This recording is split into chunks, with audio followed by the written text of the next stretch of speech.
एक चेहरा जिसे देखते ही लगता था जैसे मोहब्बत ने इंसान का रूप ले लिया हो।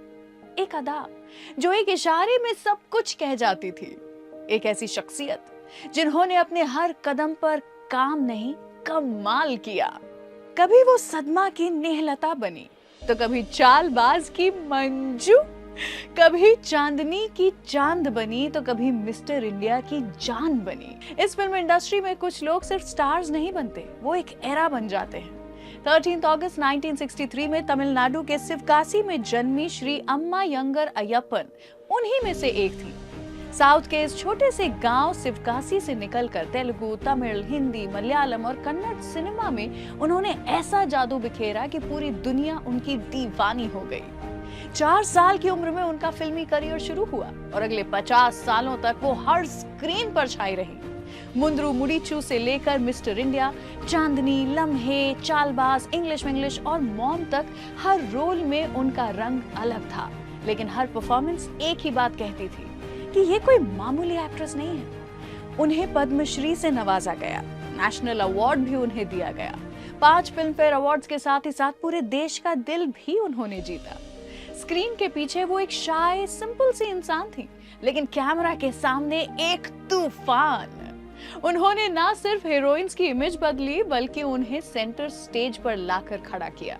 साल 2018 में उनका अचानक जाना पूरे देश के लिए एक झटका था, पर उनकी कहानी, उनकी मुस्कान, उनकी आंखों की वो चमक और उन्हीं आंखों में बसे सपनों को हासिल होते पूरे देश ने देखा।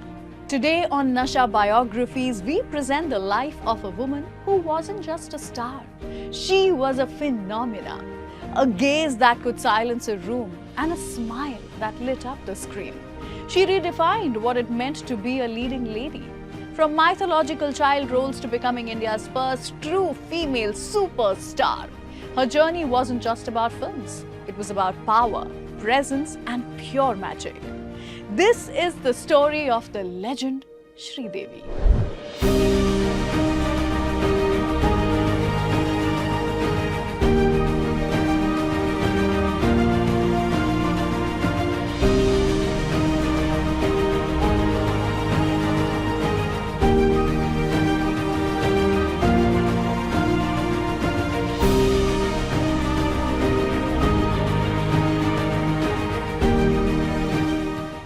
श्रीदेवी जी ने अपने एक्टिंग करियर की शुरुआत केवल 4 साल की उम्र में 1967 में आई तमिल फिल्म कंधन करुणाई से की। उसके बाद उन्होंने थुनाइवन में छोटे मुरुगन का रोल किया, जो उनका एज अ चाइल्ड आर्टिस्ट पहला ब्रेक थ्रू परफॉर्मेंस माना जाता है। 1976 में श्रीदेवी को तमिल फिल्म मुंद्रू मुडीचू में पहली बार एक लीड रोल मिला। This film was directed by के बालचंदर। इसके बाद श्रीदेवी जी ने कमल हसन, रजनीकांत के साथ कई सुपरहिट फिल्में की और उनका नाम साउथ इंडियन फिल्म इंडस्ट्री में लीड हीरोइंस के बीच फर्मली एस्टैब्लिश हो गया। 1979 में श्रीदेवी जी ने हिंदी फिल्मों में हीरोइन के तौर पर 16वां सावन से डेब्यू किया।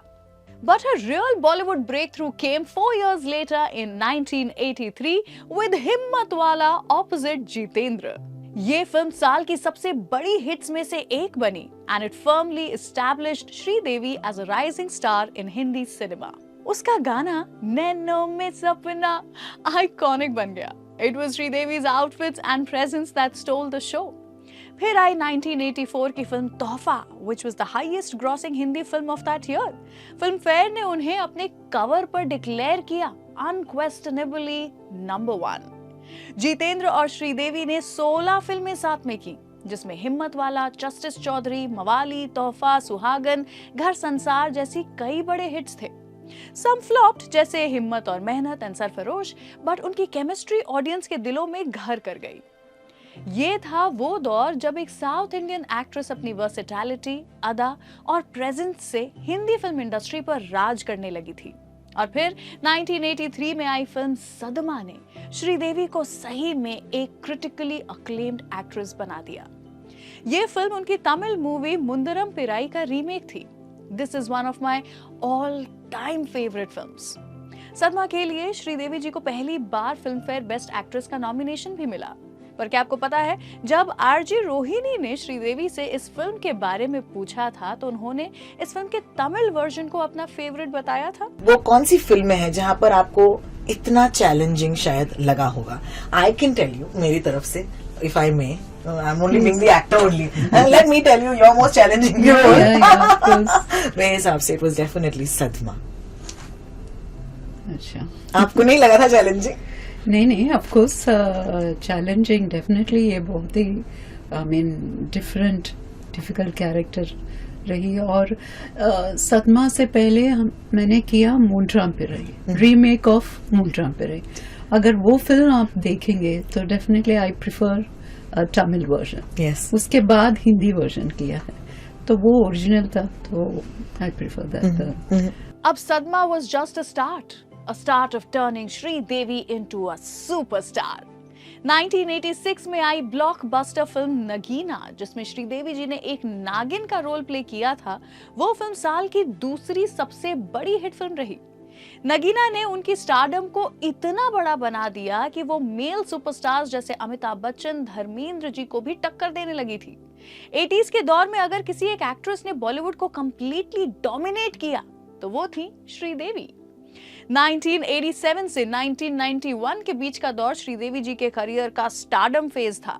उन्होंने भरी एक ऐसी उड़ान जिसमें उन्होंने अपने कंटेम्पररीज को पीछे छोड़ दिया। 1987 में आई फिल्म मिस्टर इंडिया में उन्होंने अनिल कपूर के ऑपोजिट एक कॉमिक क्राइम जर्नलिस्ट का रोल किया। शेखर कपूर के डायरेक्शन में बनी ये फिल्म सुपर हिट साबित हुई। उनका चार्ली चैपलिन वाला एक्ट और हवा हवाई इस डांस नंबर ने तो उन्हें लेजेंडरी बना दिया। अपने चार्ली चैपलिन वाले सीन के बारे में बताते वक्त उन्होंने अपने इंटरव्यू में हमें कुछ ऐसा बताया था। वो चैपलिन सीक्वेंस के लिए आपने किसी किस्म की तैयारी की थी? Was it you or was it Chaplin? That was Shekhar Kapoor, I can say. Fabulous, fabulous. क्योंकि हम लोग शुरू किए थे सिर्फ एक छोटे से सीन के लिए, वो गेटअप किया था और छोटा सीन किया था। Then they felt it's really working well. So उसका पूरा सीक्वेंस बना दिया और एक दिन के शूटिंग 10-11 दिन बन गए। Oh really? Yeah. Times of India ने इसे श्रीदेवी का मोस्ट हिलेरियस एक्ट कहा और उनका नाम ही बन गया हवा हवाई गर्ल। इस फिल्म के लिए उन्हें 11 lakhs मिले थे, making her the highest paid actress of India at that time. इस बारे में और श्रीदेवी के कास्टिंग के बारे में अपने एक इंटरव्यू में बोनी कपूर ने कुछ ऐसा कहा था। I mean, she was in my mind all the time, and the first opportunity I got all over again to sign her, that was for Mr. India. I went up to her sets, met her. When I met her, it was almost like a dream come true.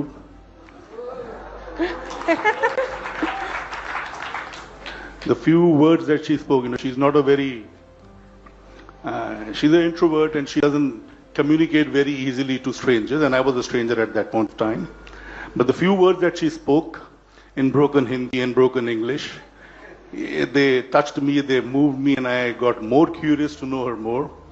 And as was the practice in those days, that it's a mother who decides on commercial issues and the other aspects. I traveled to Chennai, I met her mother. Now, at that point of time, she was the highest paid actor amongst the females. I knew she had signed films for about 8.5 lakh rupees those days. Okay. Please, इतना details में मत जाना please. Her mother quoted me 10 lakhs.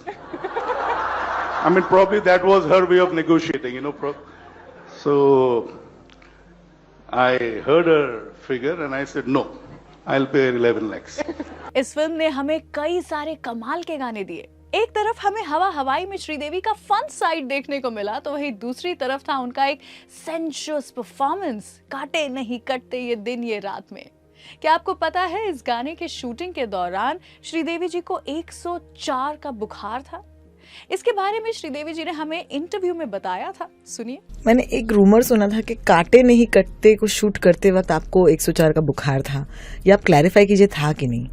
जी था ना? था। It was very hard. ये सारी चीजें एक एक करके याद आ रही है मुझे। हाउ टफ वाज दैट उस वक्त? उस वक्त ठीक है, sometimes you have to keep your other things side because वो फिल्म रिलीज भी होना था अनलॉस्ट सॉन्ग और खत्म करना था और बस कर लिया। इस फिल्म ने दुनिया को श्रीदेवी के एक अलग रूप से मिलवाया, her comic side. Her comic timing and her performance proved her versatility to the world. 1989 में यश चोपड़ा की चांदनी में श्रीदेवी ने टाइटल रोल प्ले किया और फिल्म बनी साल की सबसे बड़ी ब्लॉकबस्टर। चांदनी का वो लुक, व्हाइट सलवार कमीज, दुपट्टा, मिनिमल मेकअप, इतनी कांच की चूड़ियां इतना पॉपुलर हुआ कि हर गली नुक्कड़ पर लोग वही लुक फॉलो करने लगे, इंक्लूडिंग मी। उनका मेरे हाथों में 9 चूड़ियां गाना भी सुपरहिट हुआ और हर एक शादी में, हर संगीत पार्टी में एंथम बन गया। और उस फिल्म के टाइटल ट्रैक का कुछ हिस्सा तो श्रीदेवी जी ने खुद गाया था, adding one more layer to her talent. बिन पूछे ये काम किया तुमने, मुझे बदनाम किया। इस दौर में श्रीदेवी सिर्फ एक एक्ट्रेस नहीं थी, वो एक कल्चरल फिनोमेना बन चुकी थी। वैसे एक दिलचस्प बात बताऊं, श्रीदेवी जी ने जब बॉलीवुड में डेब्यू किया था तो उनकी हिंदी कुछ ज्यादा अच्छी नहीं थी, इसलिए उनकी आवाज दूसरी एक्ट्रेसेस से डब करवाई जाती थी। आखिरी रास्ता फिल्म में तो रेखा जी ने श्रीदेवी जी की डबिंग की थी, लेकिन चांदनी फिल्म के साथ श्रीदेवी जी ने अपनी आवाज में फिल्में करना शुरू कर दिया। और हाँ, डांस मूव्स, स्क्रीन पर उनका डांस देख के हम ये कभी यकीन ही नहीं कर सकते थे कि श्रीदेवी जी ने कभी कोई प्रोफेशनल ट्रेनिंग, डांस की ट्रेनिंग ली ही नहीं थी। That's right, no formal training, सिर्फ इंस्टिंक्ट, इमोशन और कैमरा का जादू। इतना ही नहीं, उनका नाम हॉलीवुड तक जा पहुंचा। स्टीवन स्पीलबर्ग ने जुरासिक पार्क के लिए उन्हें कैमियो रोल ऑफर किया था, लेकिन श्रीदेवी जी ने मना कर दिया क्योंकि एक छोटे से रोल के लिए अपनी पहचान कॉम्प्रोमाइज करना उन्हें कबूल नहीं था। एक जमाना था जब हीरोइंस को एक्टर्स के शैडो में देखा जाता था, लेकिन श्रीदेवी जी ने वो नैरेटिव ही बदल दिया। She became India's first female superstar. ये वो दौर था जहां श्रीदेवी जी का दीवाना पूरा देश नहीं बल्कि पूरा की पूरा बॉलीवुड भी था। 1992 में दीवाना फिल्म के साथ डेब्यू किया था द ब्यूटीफुल दिव्या भारती ने, जिनके चार्म को कंपेयर किया जाता है श्रीदेवी जी के साथ। अपने एक इंटरव्यू में दिव्या भारती ने इस कंपैरिजन के बारे में, उनके श्रीदेवी से फर्स्ट इंटरैक्शन के बारे में बड़े गर्व से कुछ ऐसा कहा था। दिव्या, पहली बार जब किसी ने कहा कि तुम श्रीदेवी जैसी लगती हो, तब तुम्हें कैसा लगा? I was thrilled. I said, wow, what a compliment to look so beautiful and good. कभी मिली हो उनसे? Once in an airport. Just, hello. She said, I'm Shri. I said, I'm Divya. That's it. क्या तुम्हें भी लगता है कि तुम्हारी शक्ल उनसे हूबहू मिलती है? No, yeah, she's too beautiful. She's too good. She's tall, she's good looking, she's fairer than me, she's पता नहीं क्या क्या। श्रीदेवी जी की लास्ट मेजर फिल्म जुदाई थी, जो 1997 में रिलीज हुई। एक रोमांटिक ड्रामा जिसमें उन्होंने अनिल कपूर और उर्मिला मातोंडकर के साथ काम किया। उनका रोल था एक लालची हाउसवाइफ का, जो पैसे के लिए अपने पति को बेच देती है, क्वाइट लिटरली। और ऐसा कॉम्प्लिकेटेड कैरेक्टर अगर कोई स्क्रीन पर निभा सकता था और फिर भी हमारी सिंपैथी पा सकता था, तो वो सिर्फ और सिर्फ श्रीदेवी जी ही थी। इस फिल्म के लिए उन्हें उनका 8th film fair best actress का नॉमिनेशन मिला। 1996 में श्रीदेवी ने बोनी कपूर से शादी की और अपने फैमिली लाइफ में बिजी हो गई। उसके बाद आया ईयर 1997। उनकी मां ब्रेन कैंसर से जूझ रही थी और इस साल उनकी मां गुजर गई, जिसने श्रीदेवी जी को थोड़ा हिला दिया। एंड दैट्स हाउ श्रीदेवी जी ने फिल्म इंडस्ट्री से एक लंबा ब्रेक ले लिया। करीब 15 साल के ब्रेक के बाद श्रीदेवी जी ने 2012 में फिल्म इंग्लिश विंग्लिश के साथ सिल्वर स्क्रीन पर एक जबरदस्त कमबैक किया। गौरी शिंदे के डायरेक्शन में बनी इस कॉमेडी ड्रामा में उन्होंने शशि गोडबोले का रोल निभाया, एक सिंपल हाउसवाइफ जो इंग्लिश बोलना सीखना चाहती है। ये सिर्फ कमबैक नहीं था, ये श्रीदेवी जी के लिए, उनके करियर के लिए और इस नई जनरेशन के लिए भी श्रीदेवी जी का एक नया जन्म था। This film was highly enjoyed and appreciated by the audience and also the film industry. Sridevi जी, आपसे पूछना था कि आपने अपने लाइफ में बहुत सारे चैलेंजिंग रोल्स किए। Every time we ask an actor like you कि अब क्या बाकी है, आप सरप्राइज करती हैं हमें। मुझे याद है इंग्लिश विंग्लिश के साथ आज भी जब मैं वो लास्ट सीन देखती हूँ मेरी आंखों में आंसू आते हैं। देखिए, जब डायरेक्टर अच्छे होते हैं, जो उनके माइंड में क्लियर है वो क्या चाहते हैं आर्टिस्ट से, तो आर्टिस्ट का जो परफॉर्मेंस बहुत इजी हो जाती है। I give a full credit to my director Ravi because he had a wonderful vision for mom. For each and every character, it has to behave like this. English Vinglish में हुए श्रीदेवी जी के comeback के बारे में एक इंटरव्यू में जूही चावला ने कुछ ऐसा कहा था, सुनिए। मैं श्रीदेवी जी की फैन रही हूँ। मैं जब से इंडस्ट्री में आई हूँ ना, and just before I came into the industry, तो उनकी फिल्में देखना, उनको देखना, I used to think she lights up the screen. मतलब she was ultimate for me, very charming. I think what a lovely comeback, and that I call is really a comeback, क्योंकि उन्होंने 10-15 साल totally stayed away. उसके बाद आई उनकी 300th film mom, और उसी के लिए उन्हें मिला national film award for best actress. और फिर आया वो दिन जिसके बारे में याद करें तो आज भी आंखें नम हो जाती हैं। 24 फरवरी 2018 के दिन श्रीदेवी जी दुबई के एक होटल के वॉशरूम में बेसुध हालत में मिली। The cause of her death was declared to be accidental drowning in a bathtub following a loss of consciousness.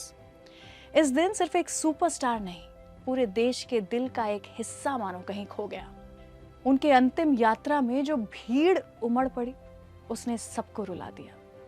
सोचिए, एक ऐसी कलाकार जिनका जीवन कैमरा के सामने गुजरा, उनकी विदाई भी कितनी भावुक रही होगी।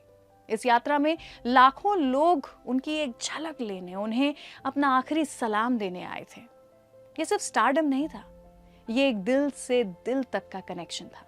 कॉमेडी, ड्रामा, रोमांस या थ्रिलर, उनकी रेंज ने क्रिटिक्स को हमेशा हैरान किया, लेकिन उनका असली जादू था उनका स्क्रीन प्रेजेंस।